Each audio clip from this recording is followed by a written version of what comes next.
ಎಲ್ಲ ವೀಕ್ಷಕರಿಗೂ ಆತ್ಮೀಯವಾದ ಸ್ವಾಗತ. ದೇವತೆಯಾಗಿದ್ದ ಸುರಸ ಅಸುರಳಾಗಲು ಕಾರಣವೇನು? ಹನುಮಂತನನ್ನು ತಿನ್ನಲು ಹೊರಟ ಸುರಸ ಹನುಮಂತನನ್ನು ನುಂಗಿದಾಗ ಏನಾಯಿತು ಎನ್ನುವುದನ್ನು ಈ ವಿಡಿಯೋದಲ್ಲಿ ತಿಳಿಸಿಕೊಡುತ್ತೇನೆ.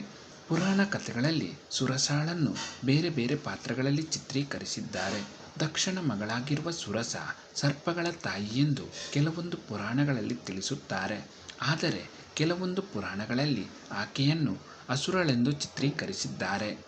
ಹನುಮಂತನನ್ನು ಸುರಸ ತಿನ್ನಲು ಹೊರಟ ಆ ಸೊಗಸಾದ ಕಥೆಯನ್ನು ಇವತ್ತಿನ ವಿಡಿಯೋದಲ್ಲಿ ತಿಳಿಸಿಕೊಡುತ್ತೇನೆ. ದಯವಿಟ್ಟು ಈ ವಿಡಿಯೋವನ್ನು ಲೈಕ್ ಮಾಡಿ. ರಾವಣನು ಮೋಸದಿಂದ ಸೀತಾಮಾತೆಯನ್ನು ಅಪಹರಿಸಿದಾಗ ಸೀತೆಯನ್ನು ಹುಡುಕಲು ಹನುಮಂತನು ಹೊರಡುತ್ತಾನೆ. ಆದರೆ ಲಂಕೆಗೆ ಪ್ರವೇಶ ಮಾಡಿ ಸೀತಾಮಾತೆಯನ್ನು ಹುಡುಕಿ ತರುವುದು ಅಷ್ಟು ಸುಲಭದ ಕೆಲಸವಲ್ಲ. ಲಂಕೆಯನ್ನು ಪ್ರವೇಶ ಮಾಡಬೇಕಾದರೆ ಹಲವಾರು ದೈತ್ಯ ರಾಕ್ಷಸರನ್ನು ಎದುರಿಸಬೇಕಾಗುತ್ತದೆ. ಧೈರ್ಯದ ಜೊತೆಗೆ ಬುದ್ಧಿವಂತಿಕೆ ಕೂಡ ಅಗತ್ಯವಾಗುತ್ತದೆ.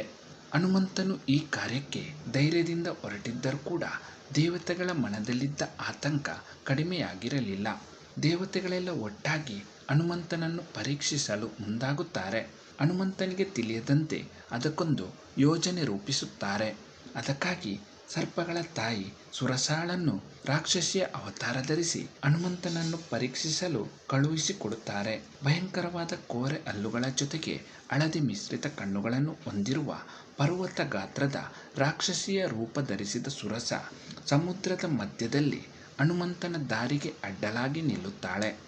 ಆಗ ಹನುಮಂತನು ತಾನು ಹೊರಟಿರುವ ಕಾರ್ಯವನ್ನು ವಿವರಿಸಿ ಹೇಳುತ್ತಾ ದಯವಿಟ್ಟು ಅಡ್ಡಿಪಡಿಸಬಾರದೆಂದು ವಿನಂತಿಸಿಕೊಳ್ಳುತ್ತಾನೆ. ಆದರೆ ಆಕೆ ತಾನು ಹಲವು ದಿನಗಳಿಂದ ಆಹಾರ ಸಿಗದೆ ಉಪವಾಸವಿರುವುದಾಗಿಯೂ ಸಿಕ್ಕಿರುವ ಆಹಾರವನ್ನು ಬಿಟ್ಟುಕೊಡುವುದಿಲ್ಲವೆಂದು ಹಠ ಹಿಡಿಯುತ್ತಾಳೆ. ಎಷ್ಟು ವಿನಂತಿಸಿಕೊಂಡರೂ ಕೂಡ ಆಕೆ ಹನುಮಂತನಿಗೆ ದಾರಿ ಬಿಟ್ಟುಕೊಡುವುದಿಲ್ಲ.